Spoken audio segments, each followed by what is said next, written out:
T'es-tu déjà demandé pourquoi, en naissant, la première chose que nous apprenons est la douleur?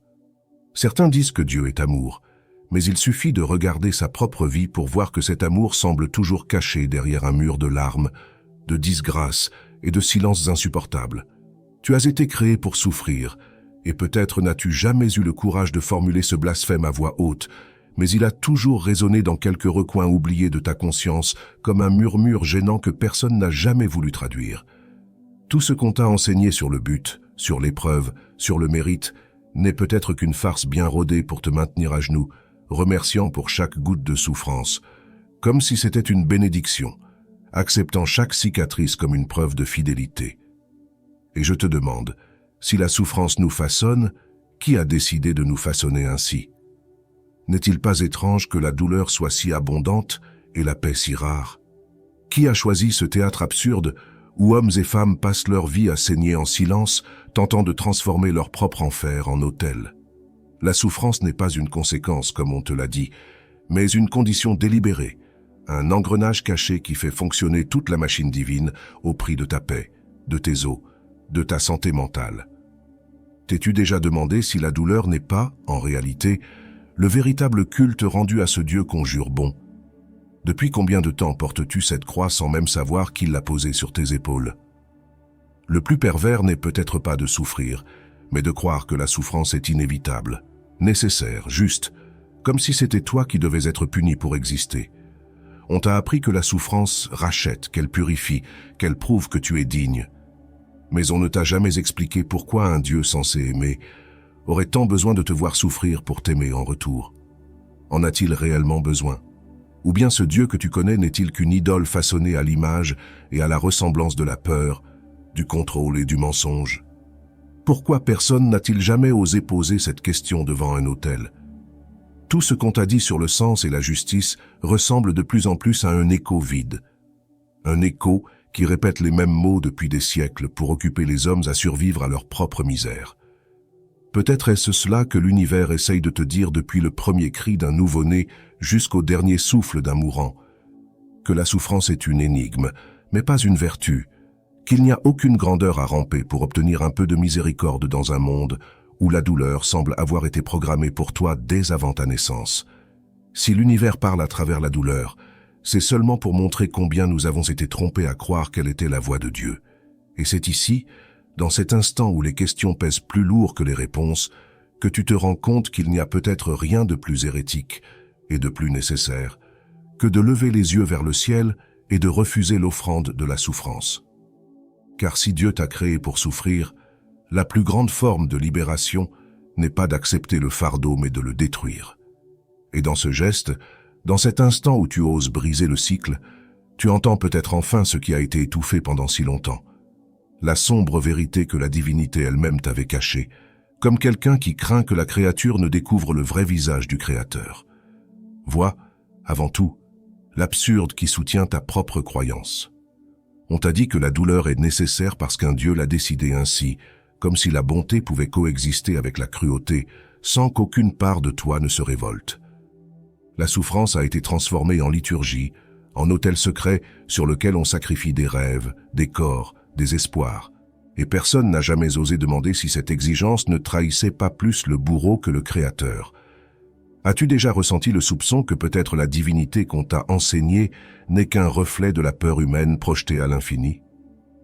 La vérité qui s'insinue, aussi insupportable qu'elle paraisse, est qu'il y a quelque chose de profondément incohérent dans l'amour qui blesse, dans la justice qui punit les innocents, dans la perfection qui fabrique le chaos.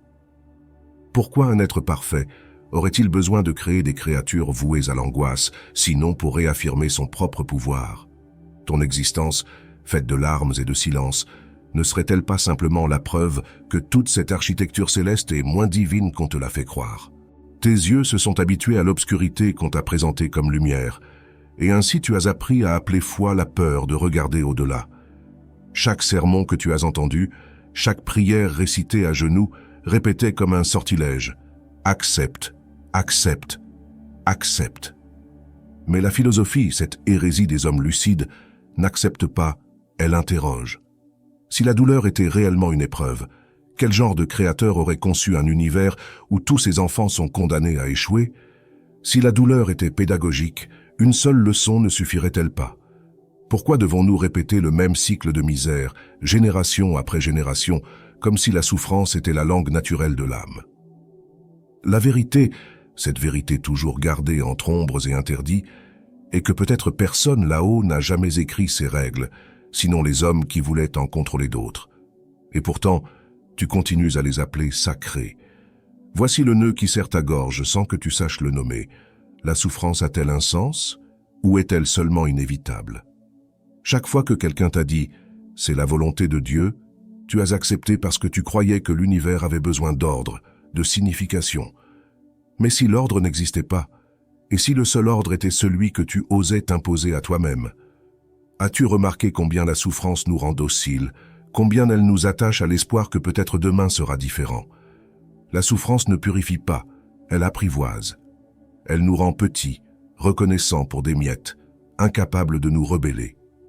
Et peut-être est-ce pour cela qu'on insiste tant à nous convaincre qu'elle est juste, comme un geôlier qui se fait passer pour un père. Si la douleur était vraiment un don, pourquoi la crains-tu encore aujourd'hui? Il y a une fissure dans l'image parfaite du Créateur, et tu l'as déjà vue, bien que tu aies appris à faire semblant de ne pas la voir. Combien de fois, seul, as-tu senti qu'aucune prière ne pourrait combler le vide, qu'aucune explication ne pourrait rendre compte de la cruauté gratuite que tu observes les jours où la vie semble se moquer de ton désespoir? Le dogme dit « ne questionne pas ». Mais la lucidité murmure « pourquoi pas ?» Si Dieu a besoin de ta souffrance pour être glorifié, peut-être n'est-ce pas toi qui dois repenser ta foi, mais lui qui doit repenser sa création. Car au centre de ta douleur, tu trouves quelque chose de plus honnête que toutes les promesses qu'on t'a faites, la constatation amère que tu es seul, et c'est dans cette reconnaissance que naît la graine de ta liberté, même douloureuse, même interdite. Peut-être ressens-tu de la colère maintenant, ou de la peur, ou une étrange paix, car c'est ainsi que la vérité s'approche, non comme une consolation, mais comme un éclair qui aveugle avant d'éclairer. Si tu oses suivre ce chemin, tu verras que la souffrance ne t'a pas été donnée pour te purifier, mais pour te maintenir enchaîné à la culpabilité, au mythe, à la soumission. Il faut du courage pour voir qu'il y a quelque chose de pourri au cœur de ce qu'on appelle le divin, et il faut encore plus de courage pour ne pas détourner le regard quand enfin tu le vois. La douleur n'est pas la langue de Dieu, elle n'est que la muselière qu'on t'a appris à appeler prière. Retire-la et écoute, dans le silence qui reste, la voix qui a toujours été là, étouffée, la tienne. Et maintenant, quand l'écho de ta propre voix commence à sonner plus vrai que n'importe quel verset qu'on t'a jamais récité, surgit l'abîme inévitable. Et si la souffrance n'était pas seulement une faille dans la création, mais la preuve même que la création n'est pas œuvre de bonté, ni de justice, ni de perfection? T'es-tu déjà rendu compte que peut-être l'idée d'un Dieu qui punit est plus facile à accepter que celle d'un univers indifférent? C'est peut-être pour cela qu'on a inventé un sens à la douleur, parce qu'admettre qu'elle existe simplement, sans signification, serait insupportable. Et pourtant, il y a quelque chose de libérateur dans cette pensée. Si la souffrance n'a pas de pourquoi, personne d'autre que toi ne peut lui donner un sens. Tu ne dois rien à personne pour chaque larme versée, pour chaque nuit où tu as souhaité ne pas te réveiller, pour chaque supplique restée sans réponse. Tu n'es pas né pour payer une dette imaginaire à un Dieu avide de sacrifices. Tu es né, et cela suffit. Regarde plus profondément, et tu verras que la religion a toujours eu besoin de la souffrance pour exister, car c'est elle qui fait de l'homme un serviteur. C'est elle qui le convainc d'échanger sa liberté contre une promesse de rédemption. C'est la souffrance qui le met à genoux devant un autel et lui fait répéter des mots qu'il ne comprend pas. La souffrance est la monnaie avec laquelle tu paies pour croire que tout cela a un sens caché. Mais si tu oses déchirer le voile, tu verras combien tout cela n'est qu'un théâtre, une mise en scène perpétuée pour que jamais il ne te vienne à l'esprit que le bonheur ne dépend que de toi. Car si tu étais capable d'être heureux par toi-même, tu n'aurais plus besoin de craindre la colère de Dieu, ni de mendier sa miséricorde, ni de porter ta croix. Tu serais libre. Et la liberté est tout ce que cette divinité forgée par les hommes ne te permettrait jamais de posséder. Réfléchis. Pourquoi chaque promesse de salut vient-elle toujours après la douleur? Pourquoi chaque récompense vient-elle toujours après le sacrifice? Ne trouves-tu pas étrange que la vie soit construite comme un marché de fautes où tu dois payer de tes larmes pour chaque petite joie? C'est ainsi qu'on apprivoise une âme, en lui apprenant à se courber devant son propre malheur. Peut-être est-ce pour cela que personne ne veut te dire que la seule façon de te libérer est de refuser de payer ce prix, de refuser de croire que la douleur est inévitable, de refuser de croire que tu as été créé pour souffrir. Car ce refus est une hérésie, et toute hérésie porte en elle l'étincelle de la vraie lucidité. Tu n'as pas été façonné pour te plier, tu as été façonné pour comprendre que toute cette farce s'effondre dès que tu cesses d'y croire. Et il n'y a rien de plus dangereux pour ceux qui gouvernent au nom de Dieu qu'un homme qui ne croit plus à la sainteté de sa propre douleur. Un homme qui comprend que la souffrance n'est ni noble, ni divine, ni un chemin, mais seulement un mécanisme, une prison bâtie de dogmes et nourrie par la peur. Quand tu commences à voir cela, tout autour de toi semble trembler.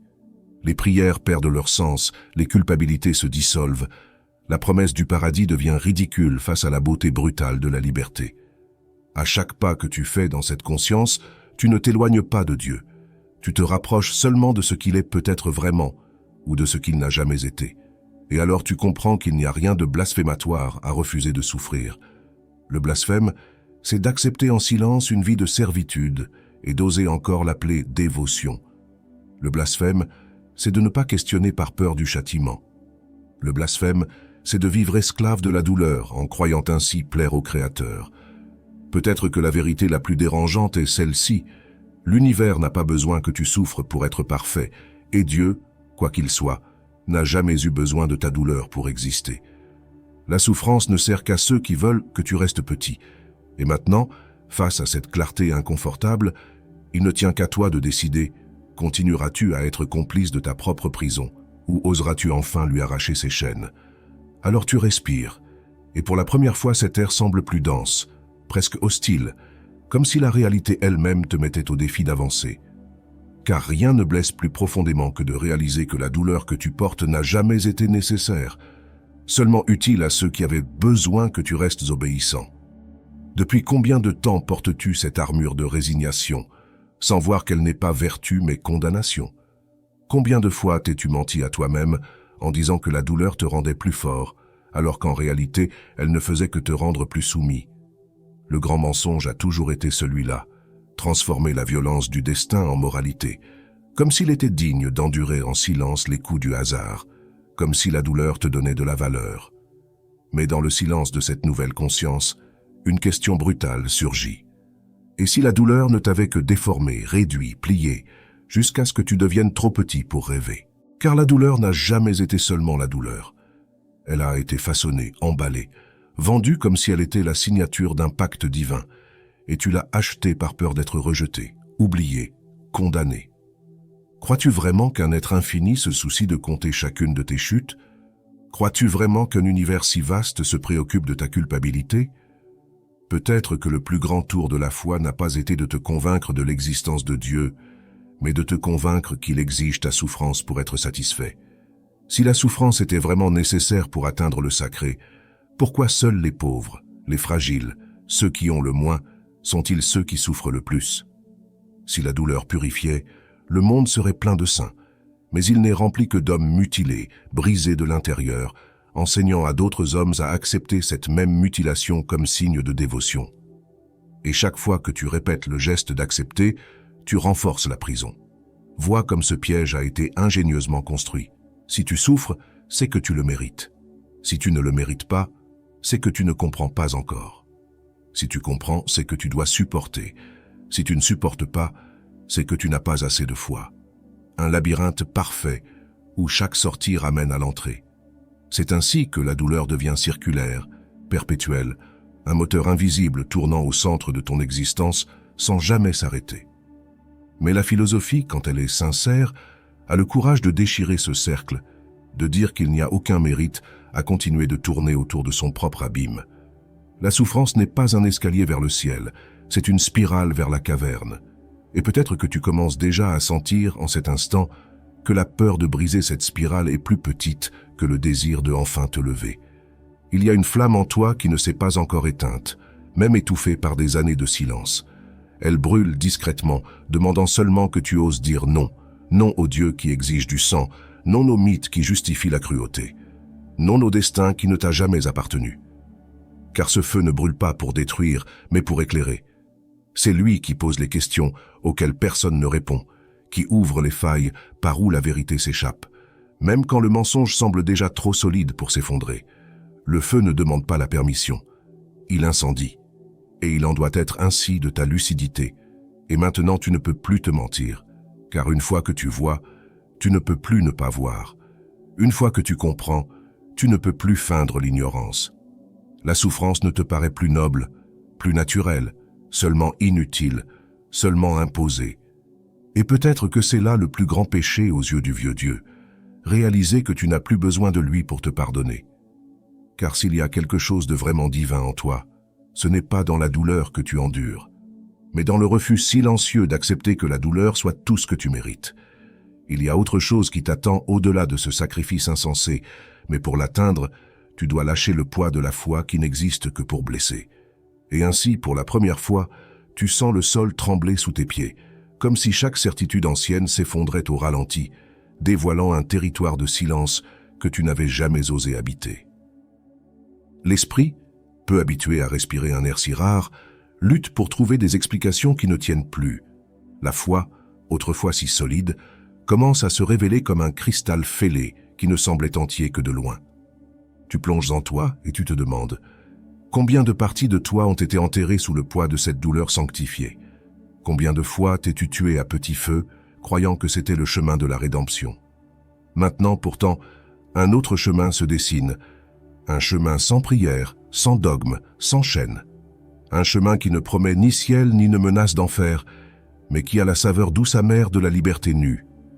Et, dans ce silence, tu comprends que rien ne fait plus mal que d'être assez libre pour choisir de ne pas souffrir. Car c'est à cet instant, quand tu lâches les rênes de l'illusion, que tu réalises qu'il a toujours été possible de refuser. Depuis le premier cri jusqu'au dernier souffle, tu as toujours eu le droit de dire non à la logique imposée par la peur. Mais ceux-là, ils ne te l'ont jamais dit. Ils ont préféré t'enseigner que tu devais porter ta croix, même si elle écrasait tes épaules. Ils ont préféré peindre la douleur comme une vertu, pour que tu ne vois pas qu'elle n'était qu'un outil. Ils ont préféré transformer ton cœur en autel pour la souffrance, afin que tu t'inclines devant l'injustice en l'appelant providence. Ils ne t'ont pas appris que le véritable miracle n'est pas de survivre à la douleur, mais de l'abandonner. Ils ne t'ont pas dit que la plus profonde hérésie est le refus de continuer à payer tribut à une divinité qui se nourrit de ta misère. Et ce refus, si simple qu'il paraisse, est un séisme qui naît à l'intérieur et se propage au monde. Car lorsqu'un homme se lève et dit « ça suffit », il arrache une pierre à la cathédrale qui opprime l'humanité depuis des siècles. Quand un homme décide que sa douleur n'est ni monnaie, ni preuve, ni chemin, mais seulement un poison qu'il ne veut plus boire, il déclenche la vérité qu'on tente d'étouffer depuis si longtemps. La douleur ne nous élève pas, ne nous purifie pas, ne nous rapproche de rien d'autre que du vide. La douleur ne fait que nous maintenir à genoux, incapables de lever la tête pour voir que la porte de la prison a toujours été ouverte. Et maintenant tu vois déjà cette porte, même si tes genoux tremblent, même si ton corps hésite. Et rien n'est plus troublant que de réaliser que la douleur que tu appelles destin est en réalité un choix. Pas conscient, pas facile, pas clair, mais tout de même, un choix. Combien de fois as-tu accepté des blessures qui n'étaient pas les tiennes, par peur de paraître ingrat? Combien de fois t'es-tu blâmé de saigner, croyant que tu le méritais? Et combien de fois as-tu remercié celui qui t'a blessé en l'appelant créateur? Non, ce n'est pas simple de voir cela. Ce n'est pas léger. C'est comme s'arracher la peau pour voir ce qu'il y a en dessous. Mais seul celui qui ose arracher cette peau peut sentir l'air froid de la vérité contre sa chair mise à nu. Et seul celui qui supporte ce froid peut voir qu'il n'a jamais eu besoin de souffrir pour être digne de sa propre existence. Et enfin, tu comprends. La divinité ne se trouve ni dans le châtiment, ni dans l'épreuve, ni dans la larme. La divinité réside dans la conscience qui s'éveille en toi lorsque tu oses enfin être maître de toi-même. Lorsque tu cesses de mendier un sens à la douleur et que tu commences à en bâtir un pour la vie. Lorsque tu abandonnes l'autel d'un Dieu avide de ton sacrifice et que tu décides d'élever l'autel silencieux de ta propre liberté, car la douleur ne subsiste que tant que tu crois ne pas avoir le droit de la chasser. Elle n'est pas éternelle, elle n'est pas divine, elle n'est pas toi. Et maintenant que tu le sais, la souffrance n'a déjà plus la même saveur. Elle ne te paraît plus inévitable, seulement familière. Et ce qui est familier peut être abandonné, même si cela fait mal au début.